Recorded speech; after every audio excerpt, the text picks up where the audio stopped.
갈라디아서 4장 12절부터 보겠습니다. 갈라디아서 4장 12절.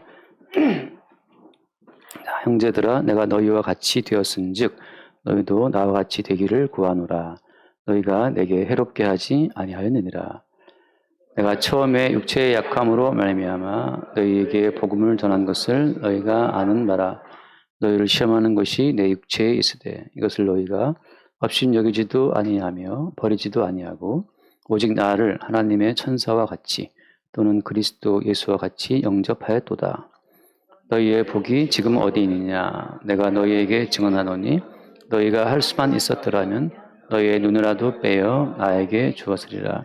그런즉 내가 너희에게 참된 말을 함으로 원수가 되었느냐? 그 점 보겠습니다. 말 자체가 쉽지는 않죠.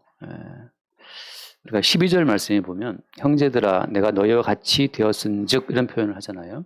내가 너희와 같이 되었은즉 무슨 의미겠습니까? 사도 바울은 유대인이잖아요. 정통 유대인 중에 유대인이고 바리새인 중에 바리새인이었기 때문에 정통 유대인들은 이방인과 같이 어울리지 않아요. 이방인들은 버림받은 흔히 말하는 지옥의 불쏘시개로 처맞다라는 생각이 정통 유대인들의 의식이기 때문에 유대인들은 이방인을 만지지도 않죠.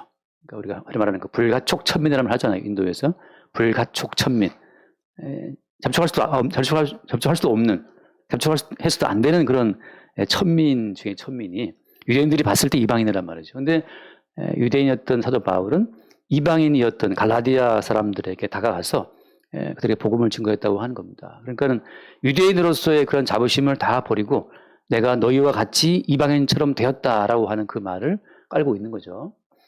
이 모든 말은 어때요? 사실 누가 원조입니까? 이 말의 원조 예수님이시죠. 한번 말씀을 잠깐 읽고 넘어갈게요. 빌립보서 2장을 잠깐 봅시다. 빌립보서 2장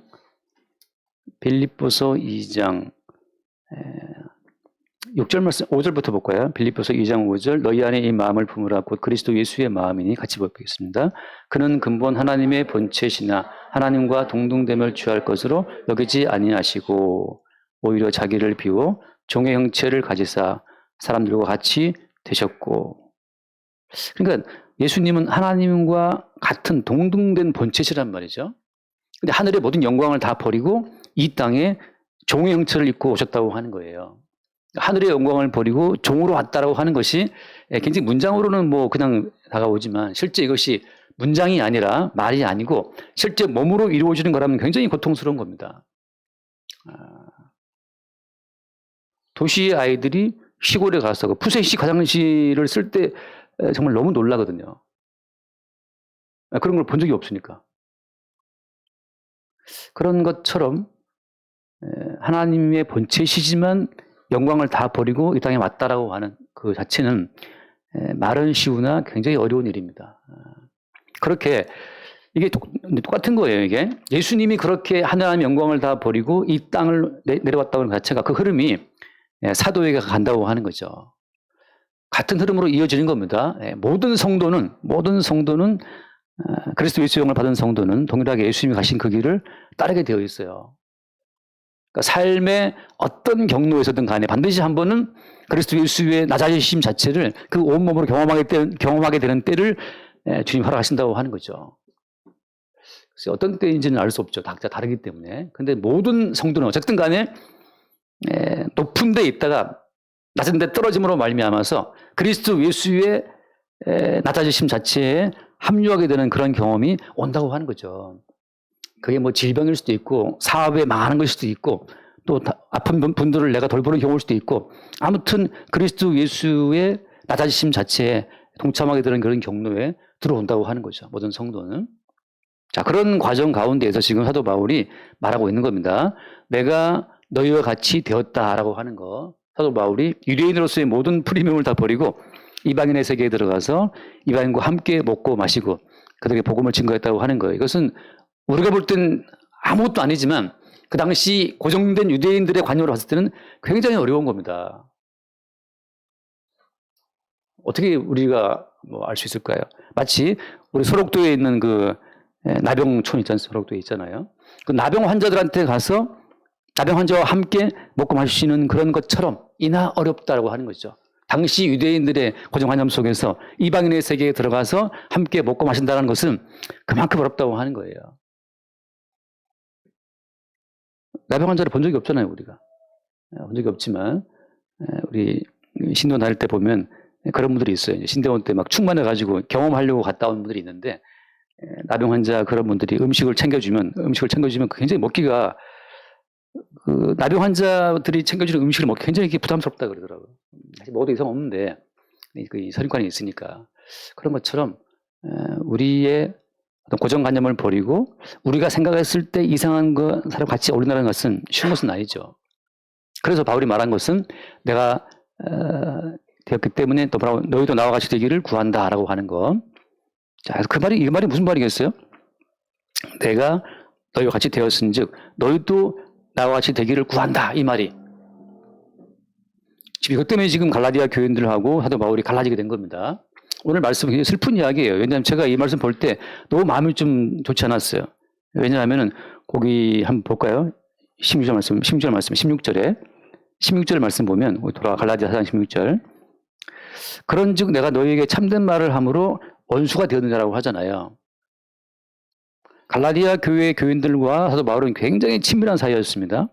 그 15절 말씀에 15절. 너희의 복이 지금 어디 있느냐? 내가 너희에게 전하노니 너희가 할 수만 있었더라면 너희의 눈이라도 빼어 나에게 주었으리라.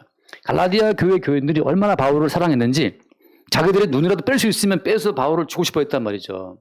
그렇게 해서 바울을 존경하고 사랑하고 아꼈었는데 이게 왜 느린지 오늘 말씀 보면 내가 너에게 참된 말을 함으로 원수가 되었느냐. 이게 원수가 되어버렸어요.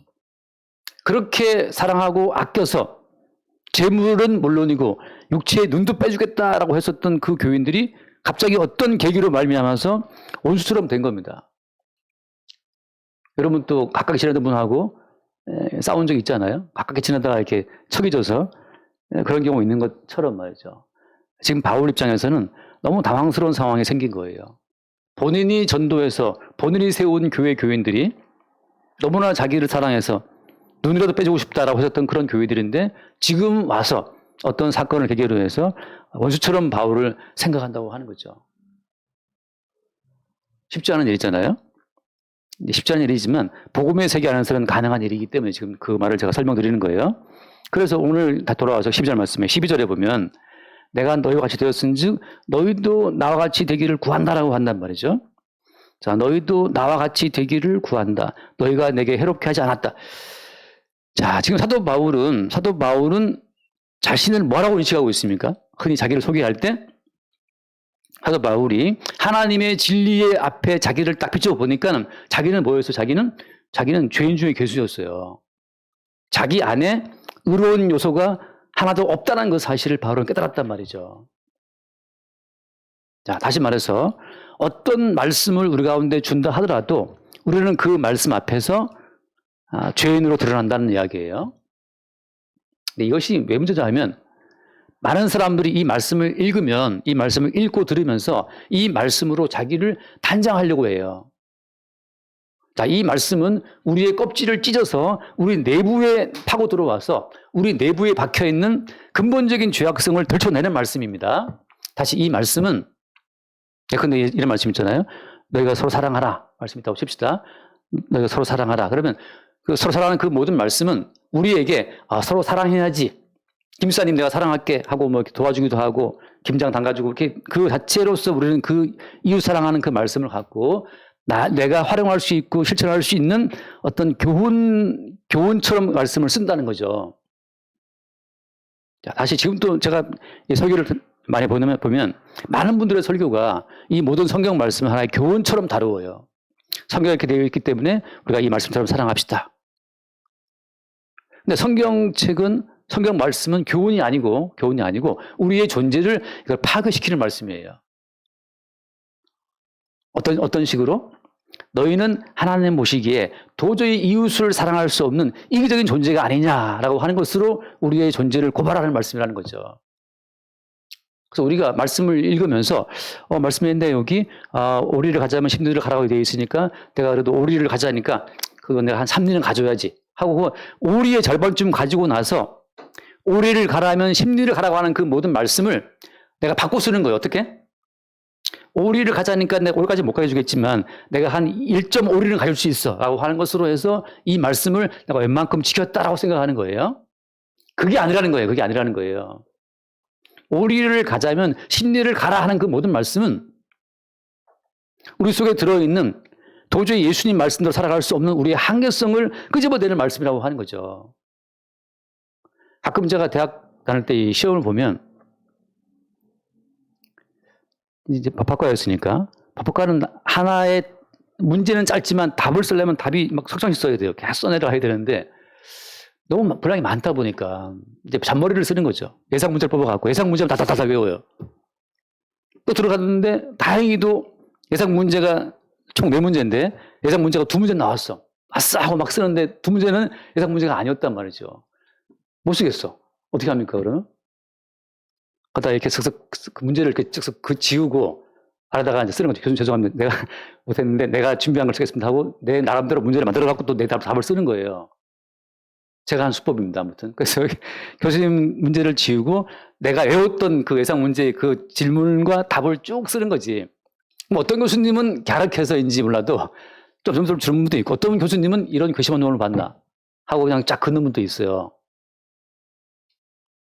마치 얘들아 오리를 가자면 십리를 가야 된다 가라라고 말씀하실 때 그거를 슥슥 지우고 주님 오리를 가자면 십리를 못 가겠고 오리를 가자면 제가 1.5리를 갈게 하고 본인이 1.5리를 가는 거예요. 그리고 말하기를 주님 저 최선을 다했습니다. 1.5리는 갔잖아요 하고 자기의 의로움을 주장한다는 거죠. 그래서 결국은 오리를 못 가고 1.5리를 간 그 자기의 의로움으로 자기를 포장하는 거예요. 나는 최선을 다했다. 아니에요. 주님께서 하신 말씀은 네가 오리를 가자고 십리를 못 갔으면 너는 오리를 가자고 했는데 십리를 못 간 죄인이기 때문에 하나님 보시기에 너는 불의한 죄인이고 불의한 죄인은 하나님의 영광에 이를 수가 없고 천국에 들어올 수가 없다. 그 우리의 하나님의 뜻대로 이룰 수 없는 하나님의 기준에 이룰 수 없는 그 실체를 고발하는 말씀이라고 하는 거죠. 따라서 모든 말씀은 우리 앞에 오게 될 때마다 하나님의 거룩한 수준에 이룰 수 없는 우리의 참 이 천박한 이 의지 자체를 다 까발리는 말씀이라고 하는 거죠.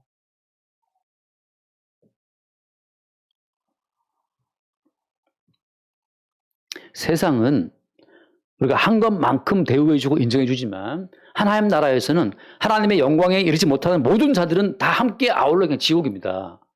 하나님은 절대평가예요. 절대평가. 그래서 제 막내가 물어보더라고. 아빠 절대평가 상대평가 뭔지 알아? 알지. 절대평가를 매겨버리면 우리는 다 지옥이라는 거지. 모든 사람이 죄를 범하였음에 하나님 영광에 이르지 못하더니라고 하는 그 말씀 그대로 모든 성경 말씀은 하나님의 거룩한 절대 기준에 이르지 못한다는 우리의 실상을 알려주는 말씀이에요. 따라서 바울은 말씀을 대할 때마다 뭘 보는 겁니까? 내가 바로 죄인 중에 괴수라는 사실을 보는 거죠. 내가 바로 죄인 중에 괴수라는 그 사실을 사도 바울이 고백했어요. 자, 바로 그런 고백. 다시 돌아와요. 그 보면 10절 말씀, 12절 말씀에 내가 너희와 같이 되었은즉 너희도 나와 같이 되기를 구한다는 말씀은 어떤 거냐면 너희도 나와 같이 더 이상 너희 존재에 어떤 값어치를 스스로 매기지 말라는 거죠. 내가 유대인으로서 모든 계명을 지키고 율법의 의로 흠이 없었던 그 나의 모든 프리미엄을 주장하지 않고 주께서 나를 시키시는 그대로 이방인들 가서 복음을 전했던 것처럼 너희도 어떠한 계명으로 어떠한 윤리와 도덕으로 너희의 값어치를 스스로 매기지 말아라. 죄인 중에 교수인 나처럼 너희도 하나님 보시기에 죽어 마땅한 죄인임을 받아들이라고 하는 거예요. 하나님 보시기에 죽어 마땅한 죄인의 자리, 그 십자가의 자리에 서는 그것이 사실 우리 모든 인간에게 축복된 자리입니다. 사람이라는 것이 앉으면 뭐죠? 서면 앉고 싶고 앉으면 뭐 듣고 싶다는 그런 말처럼 욕심이 끝이 없어요. 하나님께서는 야 너희들이 무엇을 바라거나 무엇을 기대할 입장이 못 돼 너희들은. 오늘이라도 소돔성에 불을 내렸던 것처럼 불심파던 너희를 쏟아버릴 수도 있고 오늘이라도 주께서 홍수 심판으로 했던 것처럼 우리 모두에게 심판을 내려도 할 말 없는 것이 인생이라고 하는 거죠.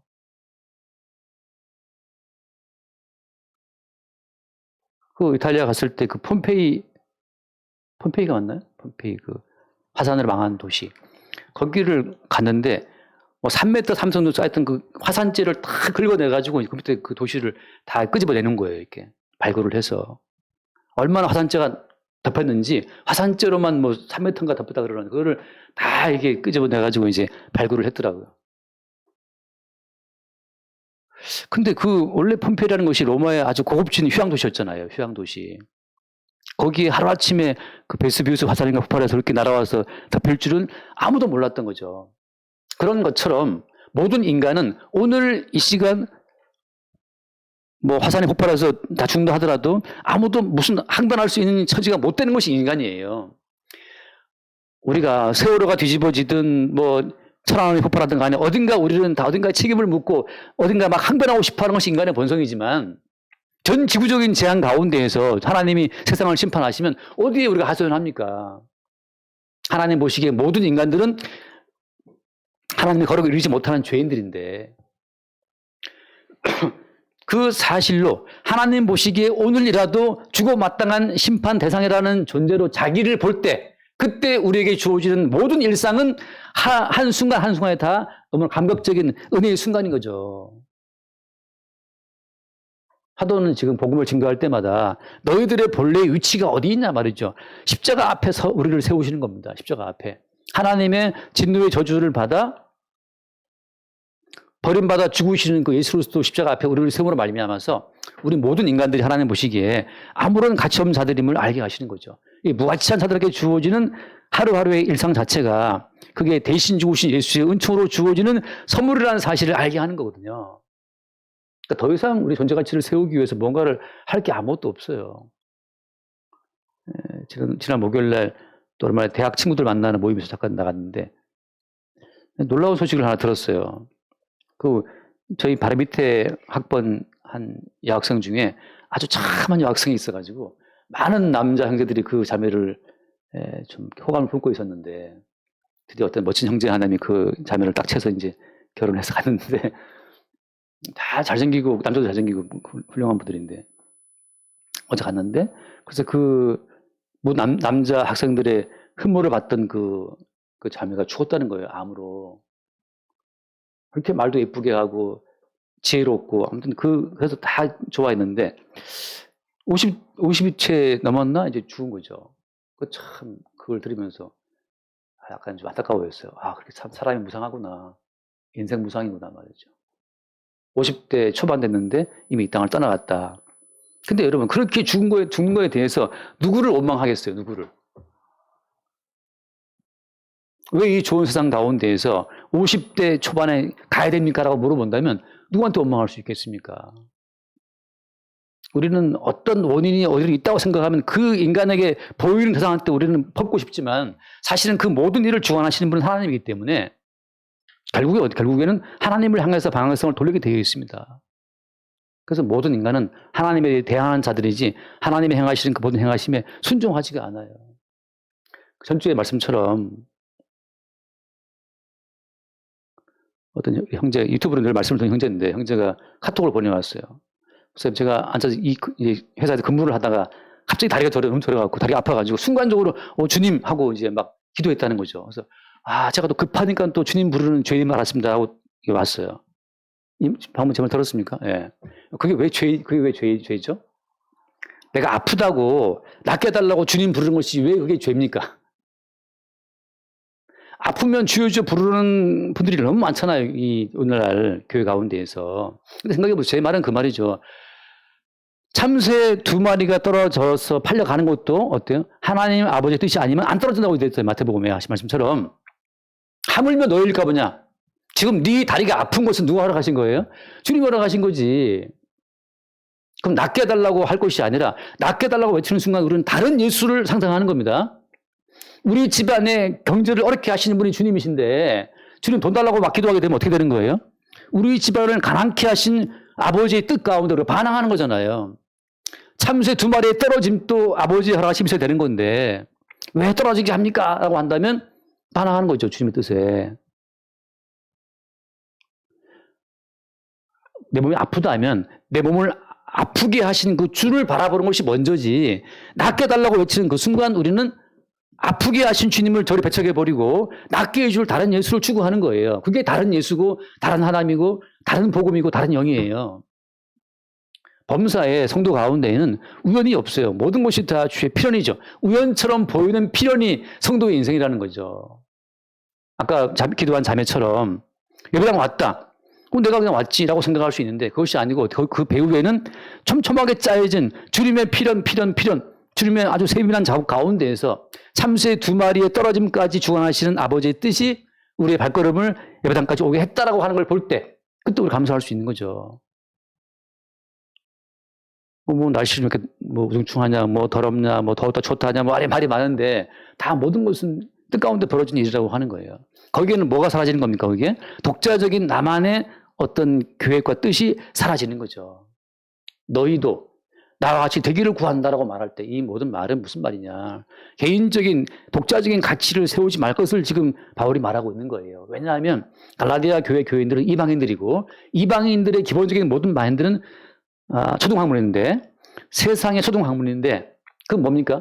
초등학문의 모든 뿌리는 뭐예요? 뿌리는 선과 악을 아는 지식의 나무 열매예요. 무엇이 선이고 무엇이 악이냐 따지고 있는 나에게 무엇이 유익이냐 내게 유익되는 것은 선이고 내게 해되는 것은 악이라고 하는 그리고 그것이요 자기 자신의 존재 가치를 세워나가는 것으로 모든 이 가치가 움직인단 말이죠. 거기에 대해서 사도 바울은 너희가 나같이 되기를 구한다라고 하는 말은 더 이상 독자적인 너만의 가치를 세우기 위해서 뭐를 끌고 들어오지 말라는 거예요. 이 말하는 이유는 뭐 때문이냐? 갈라디아 교회가 세워지니까 유대인들이 갈라디아 교회에 스며들어와가지고 야 율법 지켜야 돼, 할례 지켜야 돼, 그럼 더 잘 살 수 있어. 신명기 나온 말씀처럼 이렇게 모든 계명을 지키면 이러한 복이 너에게 있다라는 그 구약 성경에 if or not 말씀을 지킨다면 이러한 복이 있고 너희 말씀을 지키지 않으면 이런 저주가 있다라고 하는 말씀이 구약의 큰 흐름이에요. 아무튼 말씀을 지키면 복 받고 안 지키면 저주받는다는 그 모든 말은 지금도 모든 교회에서 막 말하고 있지만 그건 사실 구약적인 마인드입니다. 말씀대로 살면 복 받고 말씀대로 안 살면 저주받고 하는 것은 그건 구약에 말하자면 율법의 큰 줄기라고 하는 거예요. 그 모든 걸 이루신 분이 누굽니까? 말씀대로 살면 복 받는다는 그 모든 말씀 성취를 예수님이 홀로 이루어서 성취의 결과를 주님이 홀로 독점하신 채로 이제는 예수의 이름으로 공급하시는 거예요. 함지영의 이름으로는 모든 계명의 실패해서 마지막엔 죽어야 된다는 거예요. 근데 그 모든 계명을 완성하신 주께서 완성의 열매로 주어지는 모든 혜택을 홀로 가지고 계셔서 예수의 이름으로 그냥 거저 나눠주는 겁니다. 넌 나의 백성이기 때문에. 정철아 집사님이 열심히 일해서 돈 번 거 가지고서 그냥 하영이 얘따 맛있는 거 먹자. 하영이도 먹어라. 애들 막 나눠주는 것처럼 말이죠. 한 분 예수님이 모든 말씀을 성취하셔서 성취의 모든 결과를 독점하신 상태에서 이제 예수의 이름으로만 공급되는 거예요. 애굽의 모든 물자를 요셉이 다 흡수해서 이제는 어때요? 바로의 이름으로만 다 나눠주는 것처럼 그게 주의 나라의 원리라고 하는 겁니다. 거기에 개인의 이름은 없어요. 왜? 우리는 어때요? 우리의 이름은 이제 if와 not 할 때 그 not. 이 모든 계명을 지키지 않으면 나라도 저주, 들어와도 저주, 하늘은 노시 되고 온갖 하늘은 잿빛이 되고 그 모든 그 저주가 말씀 다 떨어진단 말이죠. 그래서 계명을 못 지키는 자에게 떨어질 그 모든 저주를 예수님이 홀로 십자가 감당하신 거예요. 제가 하는 말처럼 그래서 예수님이 모든 걸 다 대행했다. 마지막에 다 대속했다.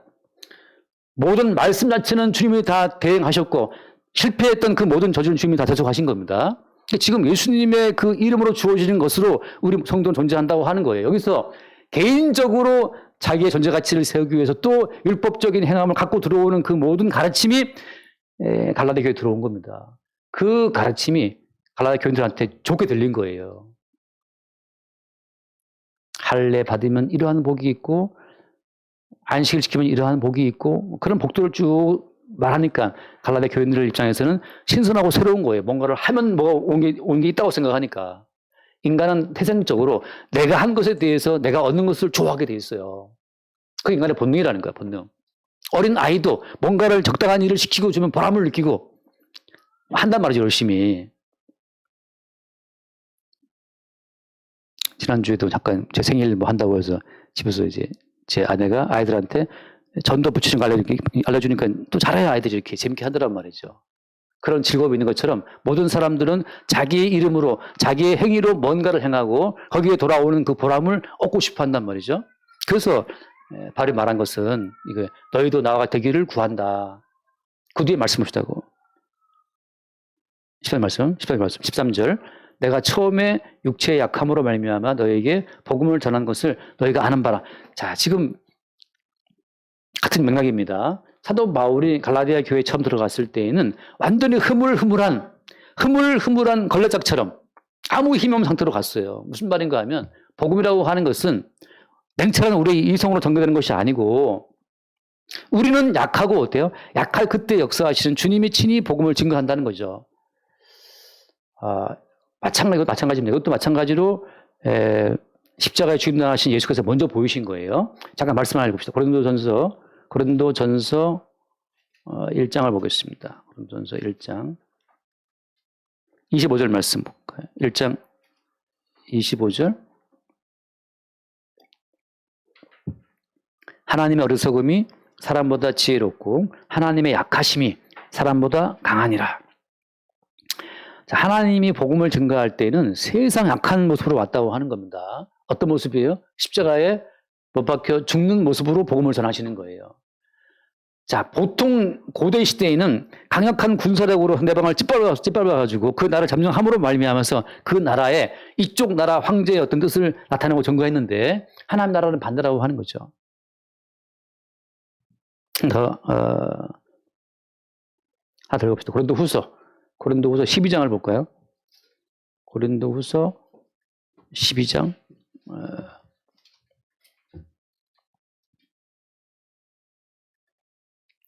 7절 12장 7절. 여러 계시를 받은 것이 지극히 크므로 너무 자만하지 않게 하시려고 내 육체에 가시고 사탄의 사자를 주셨으니 이런 나를 쳐서 너무 자만하지 않게 하려 하심이라. 넘깁시다. 이것이 내게서 떠나가게 하기 위하여 내가 3번 주께 간구하였더니 나에게 이르시기를 내 은혜가 내게 족하도다. 이는 내 능력이 약한 데서 온전하여 짐이라 하신지라. 그러므로 도리어 크게 기뻐함으로 나의 여러 약한 것들에 대하여 자랑하리니 이는 그리스도의 능력이 내게 머물게 하려 함이라. 아멘. 우리가 강함으로 복음을 증거하는 것이 아니고 어떻게 약할 때 어떻게 된다? 약한 데서 주의 능력이 드러난다고 하는 거죠. 그러니까 이게 이 땅에서 원래 다른 거예요. 이 땅에서는 뭔가 강해야 되고 뭔가 잘 돼야 되고 뭔가 부자가 돼야만 사람들이 따라올 것 같은데 천국은 그게 아니라 우리 약할 때 나타나시는 주의 능력이 그들로 하여금 주의 나라의 백성이 되게 한다는 거죠. 그래서 여러분 우리가 약하는 것 자체가 어디가 아프다든지 바울은 지금 몸이 너무 아파가지고 아픈 몸 때문에 3번 기도했잖아요. 주님 앞에. 너무 몸이 괴로워서. 근데 주님께서 그 병을 낫게 해주지 않았어요. 하신 말씀이 뭐냐? 네가 약해야만 내가 강할 수 있다. 이 말도 안 되는 말씀 하신 거죠. 네가 약할 때 내가 강할 수 있어. 넌 약해야 돼. 다시 말해서 하나님 나라라고 하는 것은 우리 자신의 어떠함 자체에 어때요? 그러니까 우리가 흔히 말할 때 복음을 증거하기 위해서 뭔가 우리가 그럴싸한 모습을 가져야 된다고 생각하지만 그렇지 않다는 거죠. 왜냐하면 우리가 약하고 무너져야만 주께서 자기를 마음껏 드러낼 수가 있어요. 겸손인데 겸손. 하나 더 봅시다. 그 뒤에 말씀. 13장. 고린도후서 13장의 그 4절에 보면 같은 맥락입니다. 4절. 13장 4절. 같이 한번 봅시다. 이거 4절. 자, 그리스도께서 약하심으로 십자가에 못 박히셨으나 하나님의 능력으로 살아나 계시니 우리도 그 안에서 약하나 너에게 대하여 하나님의 능력으로 그와 함께 살리라. 여러분 그리스도는 그냥 약하시기로 결심하고 오신 분이에요. 어떻게 약하심으로? 십자가에 죽는 그 시간까지 약하심으로 오셨다고 하는 거죠. 왜? 하나님 나라는 아예 우리의 존재를 약하게 집어넣어서 무능하고 완전 무익하게 만든 그 상태에서 오직 100% 그의 능력으로만 역사하신다고 하는 거예요. 이게 뭘 말하느냐 하면 애초부터 하나님 나라는 모든 인간들을 뻘거 벗기운 채 살게 했잖아요. 에덴 동산에서. 그러니까 모든 인간은 벗고 사는 게 마땅한 거예요. 바꿔 말하면 무슨 말인가? 내가 검사의 복을 입든지, 목사의 복을 입든지, 뭐 판사의 제복을 입든지, 내가 뭐 비행기 조종을 하든지, 뭐 대표이사다, 뭐 그거 다 필요 없어요. 하나님 나라에서는 모든 걸 벗어야 돼. 왜? 하나님의 능력으로만 살아가는 나라가 그 나라이기 때문에 그렇습니다. 개인적인 나의 능력의 제복을 입을 필요가 없는 나라가 어때요? 하나님 나라예요. 왜냐하면 개인적인 능력으로 옷을 입게 되면 자기의 의가 드러난단 말이죠. 내가 뭐 했기 때문에 왔다는 그 자기 자신의 어떤 그 존재 가치를 드러내는 입장에 다 서는 거예요. 간만에 갔더니 대학 친구 중에 한 친구가 어디 대표이사라고 딱 해. 그러니까 다 놀라서 너 대표이사 됐어? 대표이사 됐어. 어떻게 됐어? 들어보니까 고생 많이 했더라. 아무튼 초반에 말단부터 가서 막 그냥 엄청 기어서 이렇게 올라갔는데, 그러니까 중간중간에 이제 갑자기 또 기획실을 이렇게 또 뽑혀갔다는 이제 그런 약간의 어떤 사건이 있었는데, 들어보니까. 그 친구는 은혜라고 말을 하죠. 근데 그 대표이사라고 하는 그 제복을 입고 있는 한 뭐가 남아있는 거예요? 천국에서는 대표이사든 아니 말단 사원이든 그 자체를 묻지 않아요. 왜? 다 벗겨버리기 때문에. 하나님의 능력으로만 살아있는 나라가 천국이기 때문에 주님께서는 모든 개인적인 옷을 내가 이렇게 말씀을 지켰습니다라고 하는 말씀 지킴의 옷도 그것 벗어란 말이지. 그래서 주님께서 세리와 창기와 강도와 죄인들을 구원하신 거예요. 의로운 옷이 아무것도 없어. 대표이사도 아니야. 그냥 마탄 사원도 아니야. 그냥 죄인 강도란 말이죠. 왜? 하나님 나라에서는 하나님 능력으로만 살아있는 나라이기 때문에 그래요. 누구도 심지어 그리스도 예수도 약한 상태에 십자가 못 박혀 죽었다니까요. 그냥 예수님이 실질적으로 한 게 아무것도 없어요. 그래서 예수님 하신 거 예수 하신 것은 예수님 하신 일은 어떤 일입니까? 예수님 하신 일의 마지막 일은 어떤 거였어요? 십자가에 죽는 거였단 말이죠. 그래서 많은 사람들이 저기 뭔 일을 했어? 죽어버렸는데.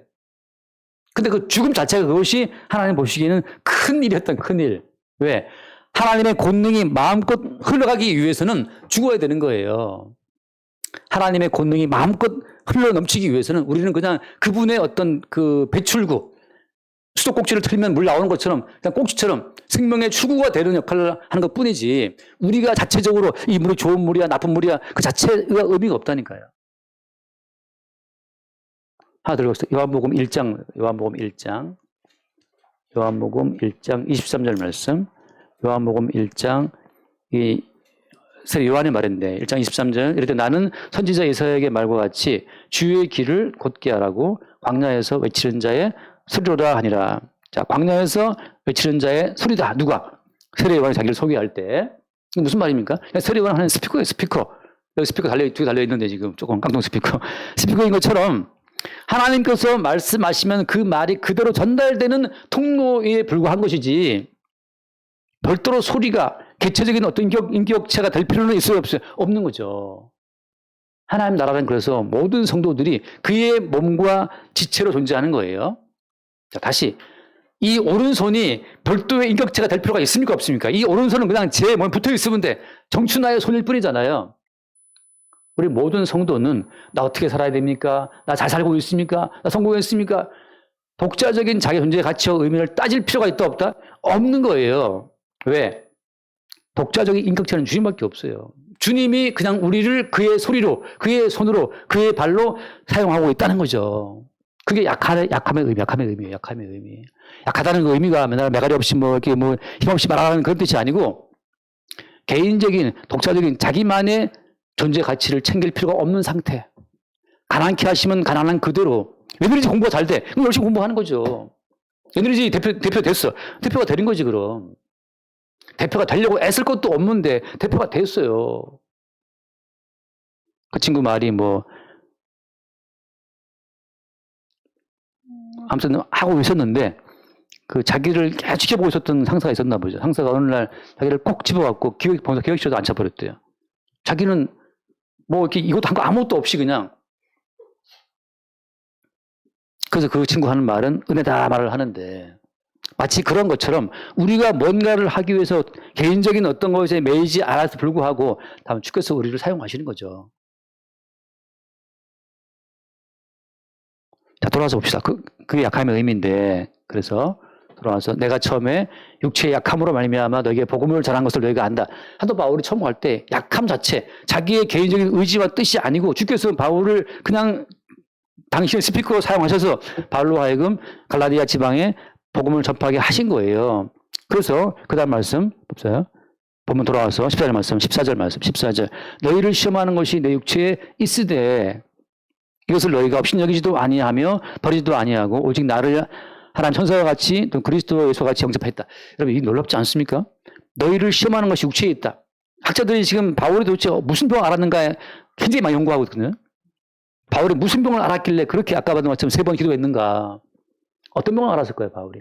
이 안질이다, 뭐 간질이다 말이 많은데 이 문맥을 봤을 때는 약간 안질 쪽에 가까운 것 같아요. 안질. 왜냐하면 그 뒤에 교인들이 말하기를 눈을 빼서 죽고 싶다 했기 때문에 아마 사도 바울이 눈이 굉장히 안 좋아서 고도 난시 정도 이렇게 봐야만 보는 정도.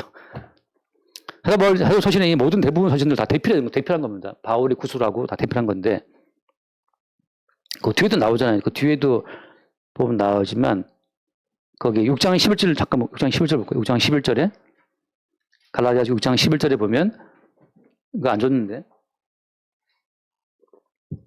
그냥 들으세요. 내 손으로 너에게 이렇게 큰 글자로 쓴 것을 보라. 하여튼 바울이 눈이 안 좋아가지고 자기의 손으로 큰 글자로 써서 이렇게 마지막에 어떤 그 서명처럼 남겼다고 이제 많이 봐요. 그러니까 바울이 안질이 너무 심해서 눈이 안 좋으니까 뭐 보여요 말이지.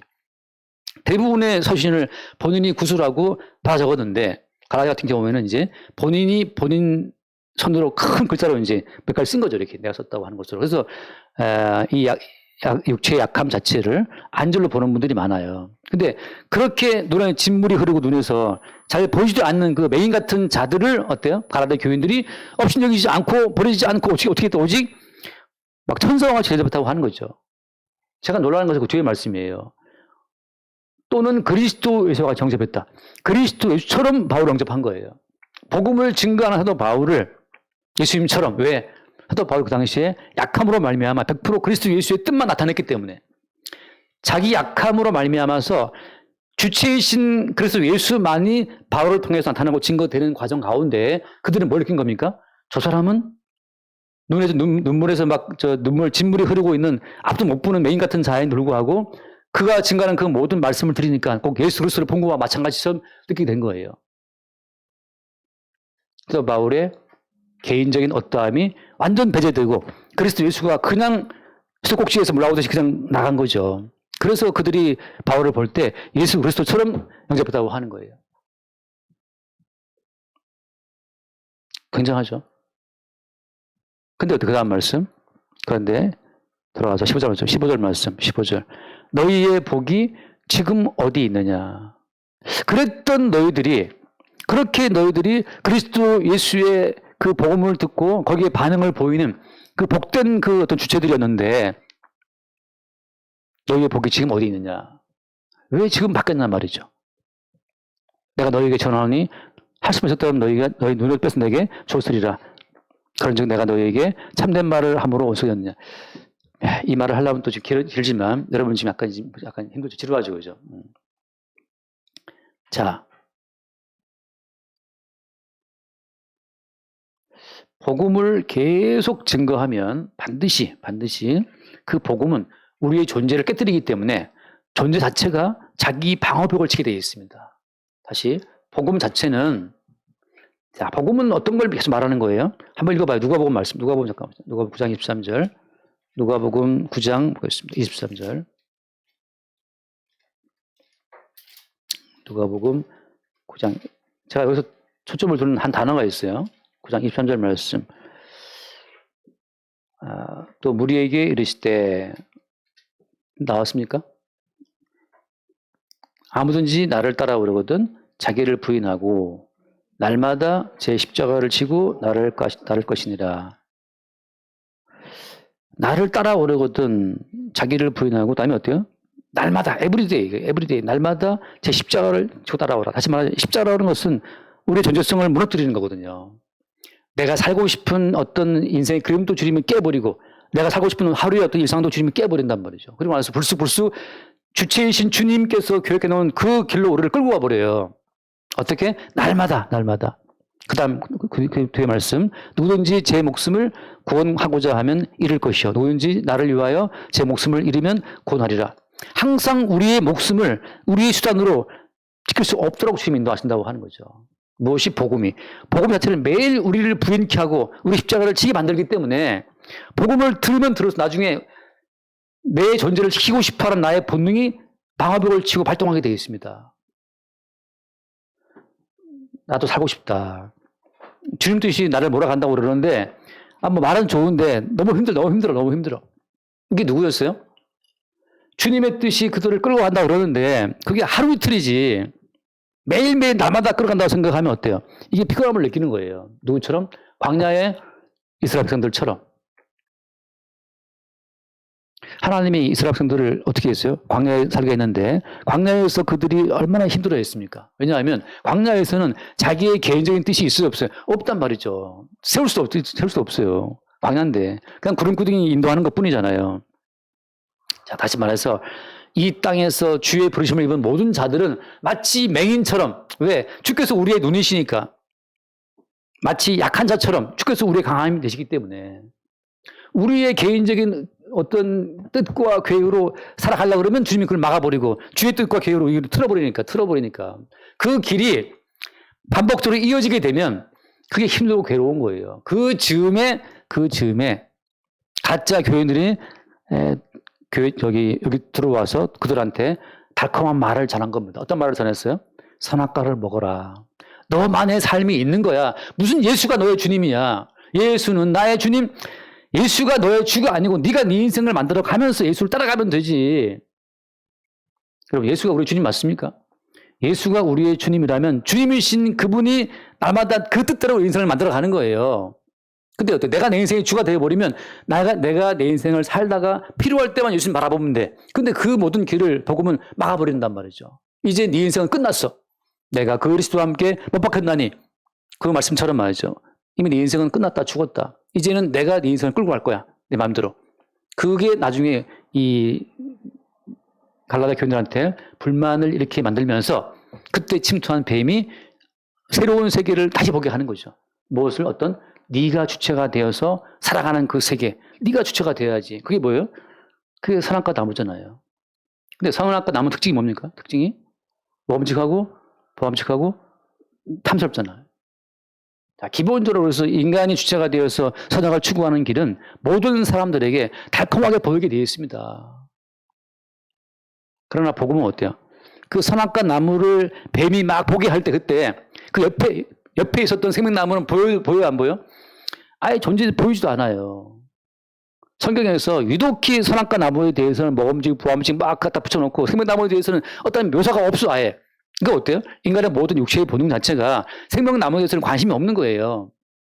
내가 주체가 되어서, 내가 선고하게 주체가 되어 살아가는 거기에 더 매력이 이렇게 다가온다는 거죠. 바울이 증거하는 복음은 그냥 눈물 질질 흘리는데 주님이 낫게 해주시겠지. 안 낫게 계속 눈물 질질 흘리고 점점 안 보여. 나중에 이렇게 보다가도 안 보여. 대필 다 불러줘, 남이 다 써줘야 되고. 마지막에 이제 선생님 그거 다 썼는데요. 내가 마지막에 쓸게. 큰 글씨로 그냥 자기 썼다고 이렇게 증명하듯이 남겨놓고 말이죠. 그렇게 연약한 사도를 보고 있자니 갈라디아 교회 나중에 이게 화가 나는 거죠. 예수님이 살아있다면 이러면 안 되지. 복음을 증거했던 사도를 이렇게 방치하면 되냐 말이죠. 그러니까 많은 들어올 가짜 유대인들이 하는 말이 바울을 봐라. 저게 복받은 자의 모습이냐. 하나님을 잘 믿으면 복받아가지고 병도 낫고 안질도 낫고 깔끔해지고 힘이 나야지. 저 바울을 보니 맨날 눈물 질질 흘리고 있고 앞이 안 보여서 저기 무슨 거의 메인처럼 누가 도와주지 않으면 가지도 못하는 존재인데 저게 무슨 복받은 자의 모습이냐. 저 사람은 증거하는 말도 거짓말이야. 예수를 정말 믿는다면 복을 받아야지. 저 모습 봐라. 저렇게 병병거리는 모습이 어딨냐 말이죠. 그 모습이 딱 누구 모습이에요? 예수가 십자가에 못 박힐 때 다 했단 말이 무슨 말입니까? 네가 진짜 하나님의 아들이라면 십자가에 내려와봐 좀. 네가 구원자가 맞다면 너나 구원해라 이 바보야. 그게 십자가에 달리시 예수를 한 말이잖아요. 똑같은 길로 가는 거예요. 진짜 네가 복음의 진리가 있다면 건강해지고 돈도 많이 벌고 집에 살도 많이 모여들고 막 건물도 세우고 막 그래야 되는데 계속 안질 눈물 흘리고 있지. 계속 약하지. 계속. 언제 강해질래? 이런 거잖아요. 근데 어떻게 예수님께서는 아예 십자가에서 내려와서 안 내려왔어요? 아예 안 내려오고 아예 죽어서 내려와, 죽어서. 근데 그것이 뭐라고 돼 있어? 말씀 보면은 그게 승리예요, 승리. 예수의 승리는 십자가의 죽음이었단 말이에요, 죽음. 그건 이 땅의 논리가 볼 때는 그건 패배자고 그건 실패한 자인데 어떻게 그 승리가 될 수 있겠습니까? 말도 안 되죠. 똑같이 사도 바울이 증거하는 그 모든 복음이라는 것은 십자가에 죽는 그 죽음의 복음이라는 가치는 이 땅에 볼 때는 받아들일 수 없는 실패자의 이야기라고 하는 거죠. 여러분, 성도가 이 땅을 떠나갈 때 병든 채로 혹은 어때요? 뭐 강도의 모습으로, 죄인의 모습으로, 뭐 창기의 모습으로 간다 할지라도 그 약한 모습 가운데 주님의 생명은 흘러 들어오는 겁니다. 바울이 계속 복음을 증거함으로 알면서 이제 갈라디아 교인들이 뭐랄까요. 유대인이면서 예수를 믿게 된 그 가짜들의 말을 듣고 지금 갈라디아 교인들은 완전히 생각이 돌아가서 듣고 보니 맞네. 진짜 예수 믿는 사람이 저렇게 맨날 어디 몸이 아프고 병 될 수가 있냐? 저 문제 있는 것 같은데? 라고 생각이 돌아가면서 더 이상 십자가를 증거하는 바울의 말을 듣기를 그들이 거부했던 겁니다. 날마다 우리 약함이라는 자체가 그것이 오히려 주님의 승리라는 그 사실이 우리 삶 가운데 새롭게 들어올 수 있기를 바랍니다. 지금 말을 빨리 마쳐야겠는데 십자가가 우리에게 생명의 통로라는 그 사실이 이 땅에서의 목숨은 끊어져도 주의 생명의 통로라는 사실이 우리 가운데 다가올 수 있기를 바랍니다. 기도하겠습니다. 주님 감사합니다. 사도가 증거했던 약함의 복음, 십자가의 복음이 도리어 이 땅에서는 멸시받고 천대받는 그런 모습인 것을 새롭게 돌아봅니다. 우리의 삶 가운데 주의 생명을 공급하셔서 날마다 십자가의 약함이 도리어 승리가 됨을 깨달아 알게 하여 주옵소서. 우리 주 예수님을 거드리옵나이다. 아멘.